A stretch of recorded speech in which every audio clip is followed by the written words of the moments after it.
नमस्कार सबैजनालाई मेरो च्यानल नेपाल अनलाइन सेयर मार्केटमा तपाईँलाई स्वागत छ। यहाँ स्क्रिनमा हेर्न सक्नुहुन्छ ज्योति लाइफ इन्सुरेन्स। यो ज्योति लाइफ इन्सुरेन्स कम्पनीले पनि आइपिओ लिएर आइरहेको छ। यसले 66 लाख सेयर युनिट लिएर आइरहेको छ, जुन अलिकति धेरै नै हो। धेरै भएपछि पर्ने चान्सेस धेरै हुन्छ र यस कम्पनीलाई एजिएम पनि बोलाएको छ 26 कार्तिकमा। आज मैले यो कम्पनीको बारेमा जानकारी दिनेछु र प्लस 9वटा अझै कम्पनीले लाइफ इन्सुरेन्स कम्पनीले आइपिओ लिएर आइरहेको छ, त्यो पनि मैले लिस्ट बनाएको छु र कुन कम्पनीले कति कति लिएर आइरहेको छ त्यो पनि जानकारी दिनेछु। र यो इन्सुरेन्स कम्पनीहरूले किन यति धेरै आइपिओ लिएर आउँदैछ त्यसको बारेमा पनि जानकारी दिनेछु मैले यो भिडियोमा। सो अब स्टार्ट गरौँ। त्योभन्दा पहिला मेरो channel Nepal online share market subscribe गर्नुभएको छ भने सब्सक्राइब गर्नुहोला र बेल आइकन पनि क्लिक गर्नुहोला आगामी दिनमा सेयर मार्केटका भिडियोहरू हेर्नको लागि। र नयाँ लगानीकर्ता हुनुहुन्छ, अझै पनि सेयर बजारको बारेमा थाहा छैन, एकाउन्ट कसरी खोल्ने, कसरी आइपिओहरू एप्लाई गर्ने भने तल डिस्क्रिप्सनमा लिङ्क छ नेपाल सेयर बजारको, त्यो भित्रको भिडियोहरू हेर्नुहोला। त्यो चाहिँ बिगिनरको गाइडको लागि हो। सो अब स्टार्ट गरौँ हामी। म पहिला तपाईँलाई जानकारी दिउँ। टोटल हाम्रो देश नेपालमा 19वटा लाइफ इन्सुरेन्स कम्पनी छ भने 20वटा नन लाइफ इन्सुरेन्स कम्पनी छ र एउटा मात्र रि इन्सुरेन्स कम्पनी छ नेपालमा। त्यो मध्ये अब यो 19वटा लाइफ इन्सुरेन्स कम्पनीमा 8वटा लाइफ इन्सुरेन्स कम्पनी चाहिँ नेपाल स्टक एक्सचेन्जमा अलरेडी सूचीकृत भइसकेको छ र अरू चाहिँ सूचीकृत भएको छैन। र अब रिक्वायरमेन्टको कुरा गरौँ भने बिमा समितिले एउटा रिक्वायरमेन्ट दिएको छ, त्यो चाहिँ लाइफ इन्सुरेन्स कम्पनीले आफ्नो पेड अफ क्यापिटल चाहिँ 2 अर्ब पुर्याउनु पर्ने पेड अफ क्यापिटल। सो 2 अर्ब पुर्याउनको लागि धेरै लाइफ इन्सुरेन्स कम्पनीहरूको अझै पनि पेड अफ क्यापिटल अराउन्ड 1.40 1.50 अर्ब मात्र छ। सो त्यो 2 अर्ब पुर्याउने कारणले गर्दा पनि धेरै कम्पनीहरूले आइपिओ लिएर आइरहेको छ इन्सुरेन्स कम्पनीहरूले। र नन लाइफ इन्सुरेन्सको कम्पनीको कुरा गरौँ भने टोटल 20वटा नन लाइफ इन्सुरेन्स कम्पनी छ र त्यसको लागि रिक्वायरमेन्ट जम्मा 1 अर्ब पेड अफ क्यापिटल बनाउनु पर्ने छ र धेरै कम्पनीहरूले मिट गरिसकेको पनि छ। र नन लाइफ इन्सुरेन्स कम्पनी 20वटामा 17वटा अलरेडी कारोबार भइरहेको छ, नेपाल स्टक एक्सचेन्जमा सूचीकृत भइसकेको छ र 3टा कम्पनी मात्र बाँकी छ। त्यो मध्ये पनि सानीमा जर्नलले अलरेडी आइपिओ इस्यु गरिसक्यो, बाँडफाँड पनि भइसक्यो र चाँडै त्यो सूचीकृत पनि हुनेछ। र बचेको 2वटा कम्पनीको मैले पेड अफ क्यापिटल त्यो चाहिँ फाइनेन्सियल रिपोर्ट मा सो गरेको छैन, किन सो गरेको छैन थाहा भएन त्यो 2टा कम्पनीको। र लगभग नन लाइफ इन्सुरेन्स सबैको भइसकेको छ र लाइफ इन्सुरेन्समा धेरै कम्पनीहरूको अझै पनि बाँकी छ आफ्नो पेड अफ क्यापिटलको रिक्वायरमेन्ट पुरा गर्नको लागि। सो यो लाइफ इन्सुरेन्स कम्पनीको अब आइपिओहरू हामी धेरै हेर्न पाउँछौँ बजारमा। अलरेडी 9वटा कम्पनी लाइनमा छ। लाइनमा भन्नाले आइपिओ इस्यु गर्नको लागि तयारी गरिरहेको छ र केही कम्पनीहरू तपाईँको पाइपलाइनमा पनि आइसकेको छ, लाइक पर्बु लाइफ इन्सुरेन्स अहिले प्रिलिमिनरी फेजमा छ यो पाइपलाइनको। र अरू पनि कम्पनी धेरै कम्पनीहरू लिएर आइरहेको छ, त्यही मैले जानकारी दिनेछु। पहिला म यो ज्योति लाइफ इन्सुरेन्सको कुरा गरौँ। यो चाहिँ यसले 26 कार्तिकमा एजिएम बोलाएको छ, साधारण सभा बोलाएको छ र त्यसमा आफ्नो यो आइपिओ इस्यु गर्ने डिसिजनलाई पारित गर्नेछ। कुनै पनि कम्पनीले यदि आइपिओ इस्यु गर्न चाहन्छ भने त्यसले साधारण सभा बोलाएर त्यसमा आइपिओ इस्यु गर्ने डिसिजनलाई पारित गर्नुपर्ने हुन्छ। बल्ल त्यसले निवेदन दिन पाउँछ 7मा आइपिओको लागि, आइपिओ इस्युको लागि। र अहिले चाहिँ यो 26 गते कार्तिकको 26 गते यसले साधारण सभा बोलाएको छ र त्यसमा पारित गर्नेछ यसले आइपिओ इस्यु गर्नको लागि र त्यसपछि यसले 7मा निवेदन दिनेछ।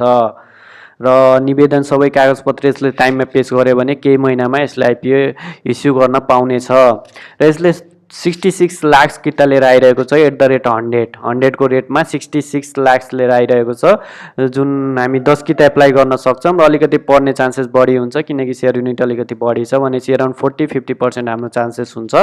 र इस्यु म्यानेजर चाहिँ यसको एनएमबी क्यापिटल रहेको छ र यसको पेड अफ क्यापिटल चाहिँ 1.54 अर्ब रहेको छ, 1.54 अर्ब। र पेड अफ क्यापिटलको रिक्वायरमेन्ट अघि मैले भनिसकेँ 2 अर्ब पुर्याउनु पर्ने रहेछ पेड अफ क्यापिटलको रिक्वायरमेन्ट।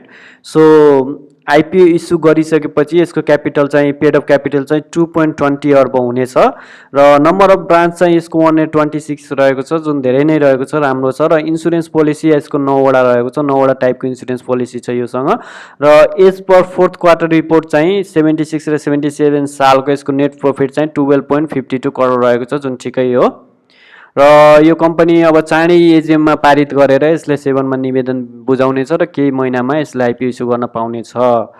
अब यो भयो। अब पर्बु लाइफको भनौँ। पर्बु लाइफ अलरेडी पाइपलाइनमा आइसकेको छ, अहिले प्रिलिमिनरी फेजमा छ यो 7 मा यसले निवेदन बुझाइसकेको छ र आफ्नो कागजपत्रहरू टाइममा सबै दिन सक्यो भने बुझाउन सक्यो भने यसले चाँडै एप्रुभल पाउनेछ र आइपिओ इस्यु गर्नेछ। यसले 60 लाख किता लिएर आइरहेको छ, 60 करोडको @ 100 मै लिएर आउनेछ। यसमा बुक बिल्डिङ सिस्टम लागू हुँदैन र यसको लागि तपाईँले 10 किता एप्लाई गर्न सक्नुहुन्छ। त्यसमा पर्ने चान्सेस अराउन्ड 30-35% हुनेछ र गोलापर्दाबाट हुनेछ यसको बाँडफाँड।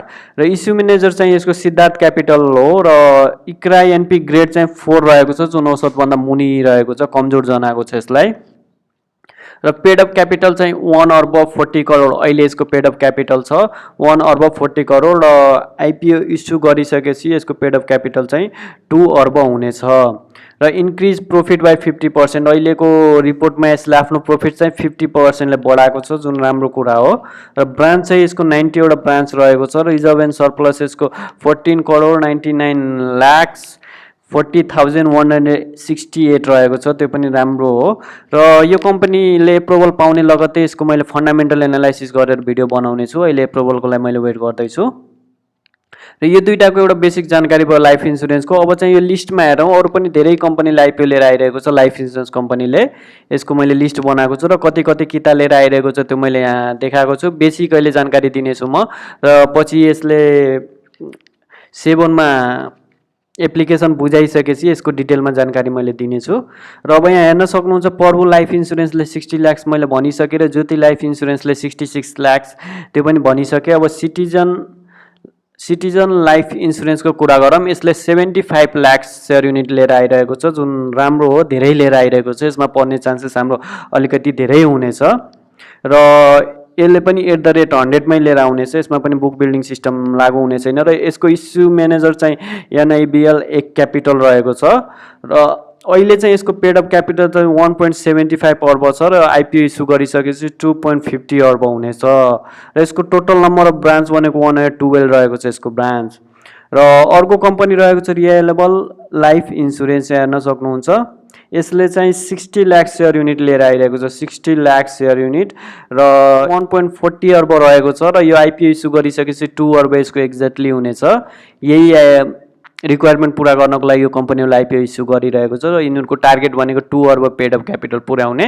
त्यसैले यसले पनि 60 लाख लिएर आइरहेको छ र यसको त्यसपछि आइपिओ इस्यु गरिसकेपछि यसको पनि 2 अर्ब हुनेछ। र यसको ब्रान्च भनेको टोटल ब्रान्च 82 ब्रान्च रहेको छ नेपालभरिमा। र अर्को चाहिँ सन लाइफ इन्सुरेन्स कम्पनी, सन लाइफ इन्सुरेन्स कम्पनीले पनि लिएर आइरहेको छ। यसको चाहिँ 60 लाख सेयर युनिट लिएर आइरहेको छ @ 100। यसको आइपिओ इस्यु म्यानेजर चाहिँ नेपाल एसबिआई मर्चेन्ट ब्याङ्क रहेको छ र यसको अहिले पेड अफ क्यापिटल 1.40 अर्ब रहेको छ र आइपिओ इस्यु गरेपछि यसको पनि 2 अर्ब हुनेछ। र यसको टोटल ब्रान्च अलिकति कम रहेको छ, जम्मा 21 मात्र रहेको छ। र अर्को रहेको छ आइएमई लाइफ इन्सुरेन्स रहेको छ। यसले पनि 60 लाख सेयर युनिट लिएर आइरहेको छ @ 100। यसको आइपिओ इस्यु म्यानेजर चाहिँ सिभिल मार्केट क्यापिटल रहेको छ। अहिले यसको पेड अफ क्यापिटल 1.40 अर्ब छ र आइपिओ इस्यु गरिसकेपछि 2 अर्ब हुनेछ र यसको नम्बर अफ ब्रान्च भनेको 86 रहेको छ। र अर्को रहेको छ union life insurance. Union life इन्सुरेन्सले चाहिँ 64.5 लाख सेयर युनिट लिएर आइरहेको छ र यसको आइपिओ इस्यु म्यानेजर चाहिँ एसबिआई मर्चेन्ट ब्याङ्क रहेको छ र अहिले चाहिँ यसको पेड अफ क्यापिटल 1.50 अर्ब रहेको छ र आइपिओ इस्यु गरिसकेपछि 2.15 अर्ब हुनेछ र यसको टोटल नम्बर अफ ब्रान्च 137 रहेको छ, जुन धेरै छ, राम्रो हो त्यो भनेको। र अर्को रहेको छ सानिमा लाइफ इन्सुरेन्स। कन्फ्युज नहुनुहोस् है, अस्ति गएको सानिमा जनरल इन्सुरेन्स हो, त्यो चाहिँ नन लाइफ इन्सुरेन्स हो र यो चाहिँ सानिमा लाइफ इन्सुरेन्स हो, यो डिफ्रेन्ट कम्पनी हो। र यसको चाहिँ यसले पनि 60 लाख सेयर युनिट लिएर आइरहेको छ, 60 लाख र @ 100 मै लिएर आउनेछ र यसको इस्यु म्यानेजर चाहिँ प्रभु क्यापिटल रहेको छ र पेड अफ क्यापिटल यसको 1.40 अर्ब छ र आइपिओ इस्यु गरिसकेपछि ठ्याक्कै 2 अर्ब हुनेछ।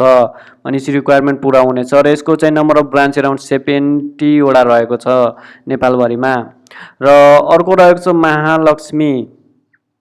महालक्ष्मी लाइफ इन्सुरेन्स रहेको छ। यसले पनि 60 लाख सेयर युनिट लिएर आइरहेको छ र यसको अहिले पेड अफ क्यापिटल चाहिँ 1.40 अर्ब छ र आइपिओ इस्यु भएपछि यसको पनि 2 अर्ब हुनेछ र यसको नम्बर अफ ब्रान्च चाहिँ अराउन्ड 60 वटा रहेको छ र इन्सुरेन्स पोलिसीको टाइप चाहिँ 16 वटा रहेको छ यसको।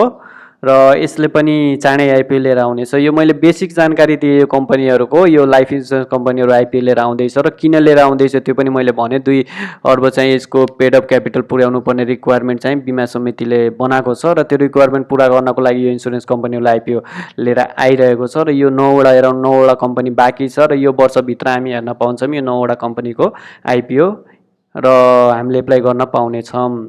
सो तयार रहनु होला, धेरै कम्पनीहरूको आइपिओ आउँदैछ। यो इन्सुरेन्स लाइफ इन्सुरेन्सको मात्र कुरा रह्यो, अरू पनि धेरै हाइड्रो पावर अरू विभिन्न कम्पनीहरू आइरहेको छ। र आजलाई यति। र मेरो channel Nepal online share market subscribe गर्नुभएको छ भने सब्सक्राइब गर्नु होला र बेल आइकन पनि क्लिक गर्नु होला आगामी दिनमा सेयर मार्केटका भिडियोहरू हेर्नको लागि। हस्त, धन्यवाद।